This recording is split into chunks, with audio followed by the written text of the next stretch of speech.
ओम श्री सद्गुरु परमात्मने नमः। श्री योग वशिष्ठ महारामायण निर्वाण प्रकरण सर्ग 186। विद्याधरी बोली, हे मुनीश्वर, सब पदार्थ निरंतर अभ्यास से सिद्ध होते हैं। तुम्हारा शिला में दृढ़ निश्चय है, इससे तुमको शिला ही दिखती है और मुझको इसमें सृष्टि दिखती है। जब तुम्हारा संकल्प भी मेरे संकल्प के साथ मिले, तब तुमको भी यह जगत भासित हो। यह जगत जो स्थित है सो मेरे अंतवाहक में है। आदि वपु सबका अंतवाहक है, अतः अंतवाहक में सबकी एकता है। जैसे समुद्र में सब तरंगों की एकता होती है। हे मुनीश्वर, जब तुम धारणा का अभ्यास करके शुद्ध बुद्धि को प्राप्त होंगे, तब तुमको इस शिला में सृष्टि भासित होगी। वशिष्ठ जी बोले, हे रामचंद्र जी,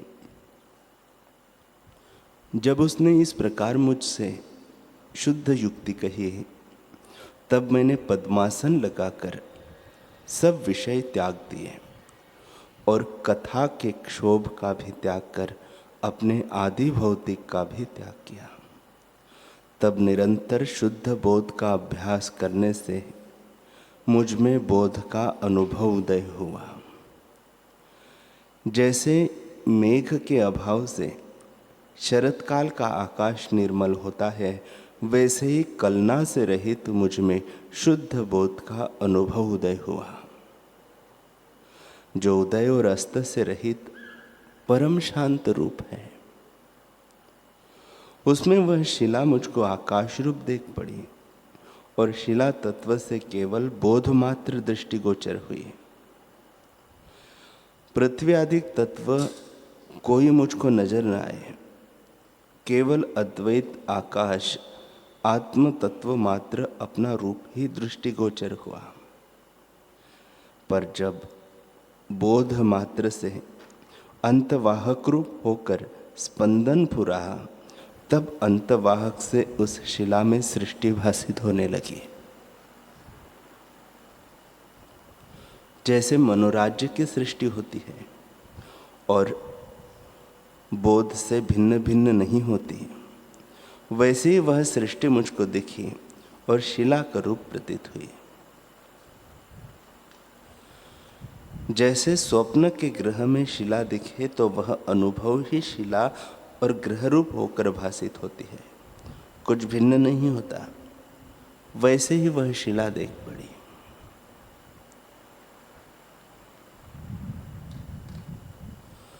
हे रामचंद्र जी, जैसे मैंने आकाश रूप वह शिला देखी है, वैसे ही सब जगत चिदाकाश रूप है, कुछ द्वैत नहीं। सर्वदा आत्मसत्ता ही अपने आप में स्थित है, पर आत्मा के अज्ञान से द्वैत भासित होता है। जैसे कोई पुरुष स्वप्न में अपना सिर कटा देखे और रुदन करे, पर जागकर अपने को ज्यों का त्यों देखता है, वैसे ही जब तक जीव अज्ञान निद्रा में सोता है, तब तक जगत भ्रम नहीं मिटता। जब स्वरूप में जाग कर देखेगा, तब सब भ्रम मिट जाएगा और केवल अपना ही रूप भासित होगा। हे रामचंद्र जी, यह आश्चर्य देखो कि जो वस्तु सतरूप है वह असत की नहीं भासित होती है। आत्मा सदा सतरूप है, पर अज्ञान से नहीं भासित होता, और जो असत्य रूप है वह सत की नहीं भासित होता है।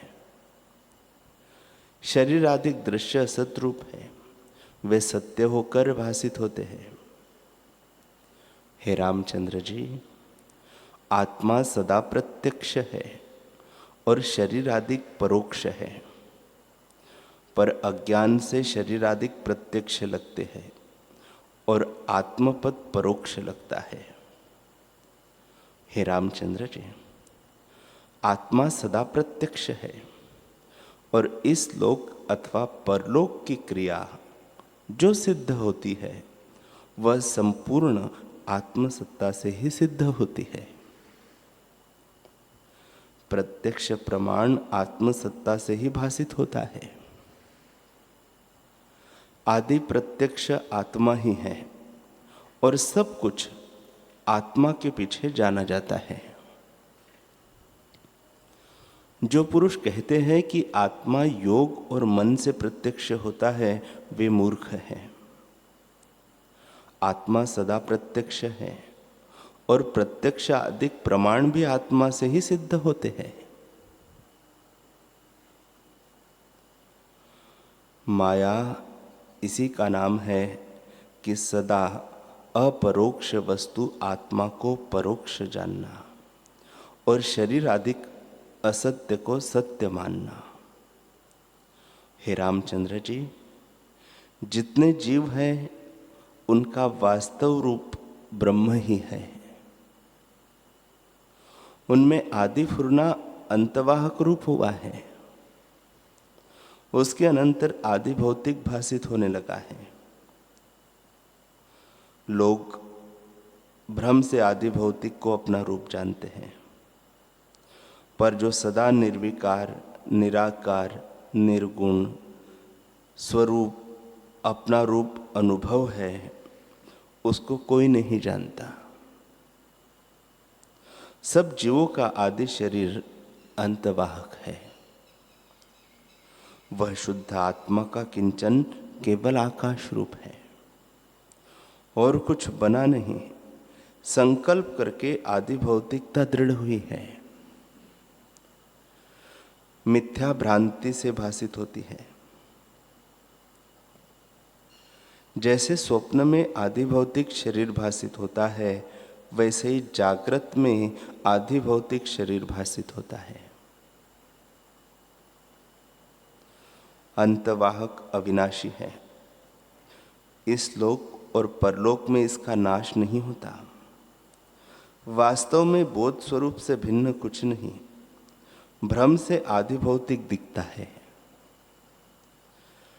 जैसे सूर्य की किरणों में जल, सीपी में रूपा, रस्सी में सर्प और आकाश में दूसरा चंद्रमा दिखता है, वैसे ही भ्रम से अपने में आदि भौतिक शरीर भासित होता है। हे रामचंद्र जी, यह आश्चर्य है कि सत्य वस्तु असत्य लगती है और जो असत्य वस्तु है वह सत्य लगती है। इसका कारण अविचार है। यह मोह का महात्म्य है कि सबका आदि जो प्रत्यक्ष आत्मा है उसको लोग अप्रत्यक्ष और अप्रत्यक्ष जगत को प्रत्यक्ष जानते हैं। हे राम जी, यह जगत भ्रम से भासित होता है और स्वप्न की नहीं मिथ्या है। जिन पदार्थों को जीव सुखरूप मानते हैं वे दुख के कारण हैं, क्योंकि इनका परिणाम दुख है। इनसे प्रथम क्षीण सुख लगता है और फिर उनके वियोग से दुख होता है। इसी कारण इनका नाम आपात रमणीय है। इनको पाकर शांतिमान कोई नहीं होता। जैसे मृग तृष्णा का क्षीण सुख होता है और फिर उसके वियोग से दुख होता है, क्योंकि उस जल को पाकर कोई तृप्त नहीं होता, वैसे ही विषयों के सुख से कोई तृप्ति नहीं होती। जो उनमें लगते हैं वे मूर्ख है। जो अति उत्तम सुख है वह अनुभव से प्रकाशित होता है। उसको त्याग कर विषय के सुख में जो लगते हैं वे मूर्ख है। वे शुद्ध आकाश रूप अंतवाहक में जगत देखते हैं। हे रामचंद्र जी, जगत जाल हुए कि नहीं भासता है तो भी हुए नहीं है। जैसे स्थाणु में पुरुष दिखता है तो भी हुआ नहीं, और जैसे सुवर्ण में भूषण दिखते हैं वैसे यह जगत प्रत्यक्ष दिखता है पर कुछ नहीं है। हे रामचंद्र जी, प्रत्यक्ष प्रमाण भी नहीं है, तब अनुमान आदि प्रमाण कहां से सत्य हो। जैसे जिस नदी में हाथी बहे जाते हैं उसमें रुई के फाये बहने में क्या आश्चर्य है। वैसे ही प्रत्यक्ष प्रमाण के विषय जगत को जब असत्य जाना तब अनुमान प्रमाण से क्या वह सत्य होता है। हे रामचंद्र जी, केवल बोध मात्र से जगत कुछ बना नहीं। हमको तो सदा ऐसे ही लगता है, पर अज्ञानी को जगत भासित होता है। जैसे किसी पुरुष को स्वप्न में पर्वत देख पड़ते हैं और जागृत पुरुष को नहीं दिखते, वैसे ही अज्ञानी को यह जगत दिखता है, पर हमको तो आकाश, समुद्र, पर्वत सब केवल बोधमात्र लगते हैं। जैसे कथा के अर्थ श्रोता के हृदय में होते हैं और जिसने नहीं सुनी उसके हृदय में नहीं होते, वैसे ही मेरे सिद्धांतों को ज्ञानवान जानते हैं, अज्ञानी नहीं जान सकते। हे रामचंद्र जी, जितना कुछ आदि भौतिक जगत दिखता है वह अप्रत्यक्ष है और आत्मा सदा प्रत्यक्ष है। जो इस लोक अथवा परलोक का अर्थ है वह अनुभव से सिद्ध होता है, क्योंकि सबका आदि अनुभव प्रत्यक्ष है। उसको त्याग कर जो देहादिक दृश्य को अपना रूप जानते हैं और इन्हीं को प्रत्यक्ष जानते हैं, वे मूर्ख पशु और पत्थर से हैं और सूखे तृण की नहीं तुच्छ है। जैसे भ्रमण से पर्वत आदि पदार्थ घूमते लगते हैं, वैसे ही अज्ञानी को आदि भौतिक भासित होते हैं। हे रामचंद्र जी, यह सब जगत परोक्ष है, क्योंकि इंद्रियों से प्रत्यक्ष होता है। जो नेत्र होते हैं तो रूप दिखता है, और जो नेत्र न हो तो न दिखे। इसी प्रकार सब इंद्रियों के विषय है। जो हो तो दिखे नहीं, जो हो तो दिखे, नहीं तो न दिखे। आत्मा सदा प्रत्यक्ष है, उसके देखने में किसी और की अपेक्षा नहीं है। हे रामचंद्र जी, जो इंद्रियों से सिद्ध हो वह असत है। जो जगत ही असत हुआ तो उसके पदार्थ कैसे सत्य हो। इससे इस जगत की सत्यता छोड़कर शुद्ध बोध में स्थित हो।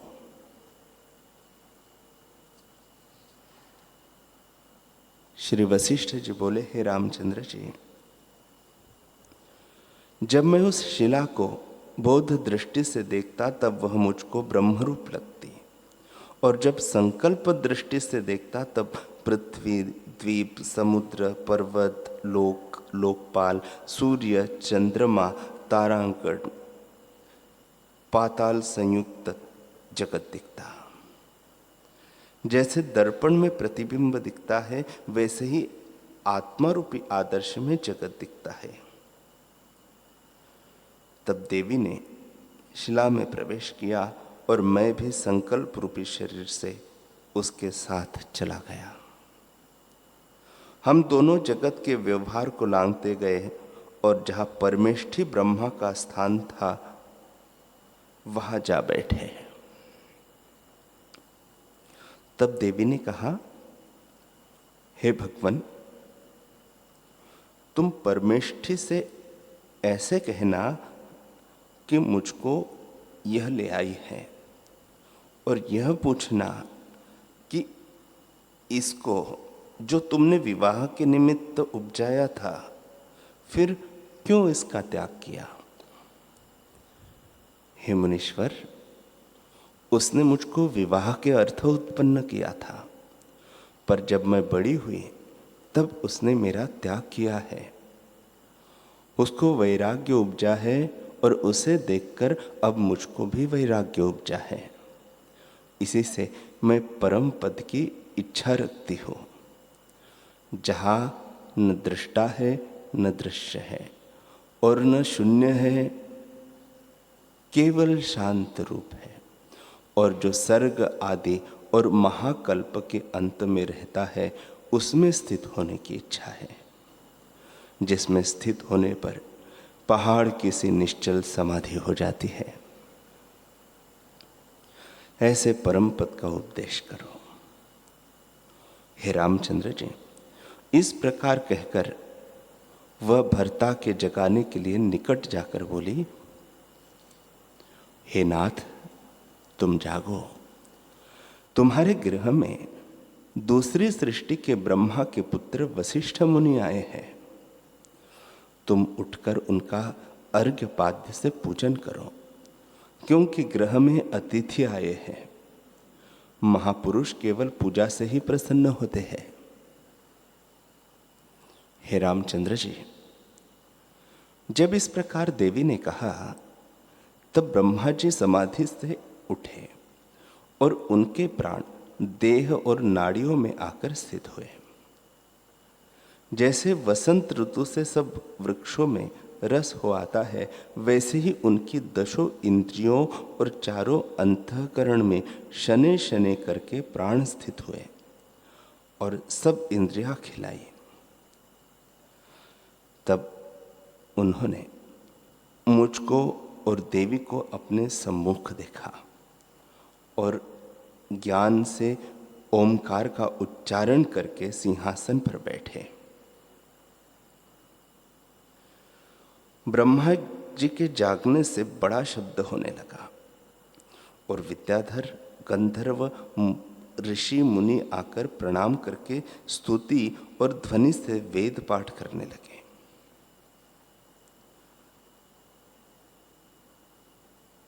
ब्रह्मा बोले, हे ऋषि, कुशल तो है, तुम इतनी दूर से क्यों आए हो? तुम तो सार असार को जानने वाले हो। जैसे हाथ में बेल का फल होता है, वैसे ही तुमको संपूर्ण ज्ञान है, बल्कि तुम ज्ञान के समुद्र हो। ऐसे कहकर उन्होंने अपने निकट आसन दिया और नेत्रों से आज्ञा की कि इस पर विश्राम करो। हे रामचंद्र जी, जब इस प्रकार उन्होंने मुझसे कहा तब मैं प्रणाम करके उनके निकट जा बैठा और एक मुहूर्त पर्यंत देवता, सिद्ध और ऋषियों के प्रणाम होते रहे। उसके अनंतर जब विद्याधर और देवता सब चले गए, तब मैंने कहा, हे भूत भविष्य वर्तमान तीनों कालों के ज्ञाता ईश्वर परमेष्ठी, तुम ऊंचे आसन पर विराजमान हो और साक्षात ब्रह्म ज्ञान के समुद्र हो। यह तुम्हारी शक्ति देवी है, जिसको तुमने भार्या बनाने के लिए उत्पन्न किया था और फिर उसे विरस जानकर त्याग दिया। तुम्हारे वैराग्य से इसको भी वैराग्य उपजा है, इसलिए यह मुझको यह ले आई है कि तुम परमात्म तत्व की वाणी से हमको उपदेश करो। सो इससे इसका क्या अभिप्राय है? ब्रह्मा बोले, हे मुनीश्वर, मैं शांत, अजर, अमर रूप हूं और मुझ में उदय अस्त कदापि नहीं होता। मैं परम आकाश रूप हूँ और अपने आप में स्थित हूँ। न मेरी कोई स्त्री है और न मैंने किसी को उत्पन्न किया है। तथापि जो वृत्तांत हुआ है वह मैं कहता हूँ, क्योंकि महापुरुषों के सामने ज्यों का त्यों कहना चाहिए। हे मुनीश्वर, आदि शुद्ध चिदात्मा चिन्मात्र पद है। उसका किंचन जो अहम होकर फुरा है, उसका नाम आदि ब्रह्मा है, वही मैं हूं।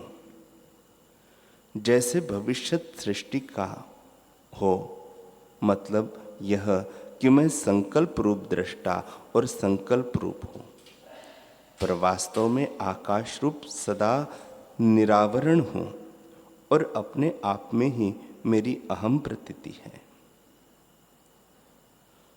उसमें आदि जो संकल्प का फुरना हुआ है, उसमें जगत भ्रम रचा है और उस जगत भ्रम में मर्यादा हुई है। संकल्प की अधिष्ठात्री जो ब्रह्म शक्ति है वह भी शुद्ध है। हे मुनीश्वर, उस मर्यादा को युगों की सहस्त्र चौकड़ी बीती है। अब कलयुग है। कल्प और महाकल्प की मर्यादा पूरी हुई है। इससे मुझको परम चिदाकाश में स्थित होने की इच्छा हुई और इसी से इसको निरस जानकर मैंने त्याग दिया है। जब इसका त्याग करूंगा तब निर्वाण पद को प्राप्त होऊंगा, क्योंकि यह मेरी इच्छा वासना रूप है। वासना का त्याग हो तो निर्वाण पद प्राप्त हो। यह जो शुद्ध चित्त कला है, इसने धारणा का अभ्यास किया था। इससे इसमें अंतवाहक शक्ति प्राप्त हुई है। अंतवाहक शक्ति से यह आकाश में उपजी है और संसार से विरक्त हुई है। आकाश मार्ग में इसको तुम्हारी सृष्टि दिखी और परम पद पाने की इच्छा से इसको तुम्हारी संगति प्राप्त हुई। इससे तुम्हारी शरण आई है और तुमको ले आई है। जो श्रेष्ठ है वे बड़ों की शरण जाते हैं। यह अपने कल्याण के लिए तुमको ले आई है। हे मुनीश्वर, यह मेरी मूर्ति रूप वासना शक्ति है। पहले मैंने इसको उत्पन्न करके इस जगत जाल को रचा, पर अब मुझको निर्विकल्प निर्वाण पद की इच्छा हुई है। इससे मैंने इसका त्याग किया है।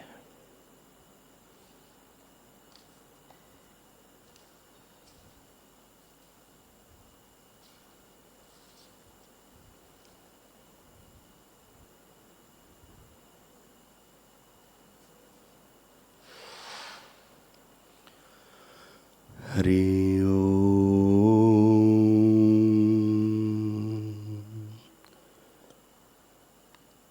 हरि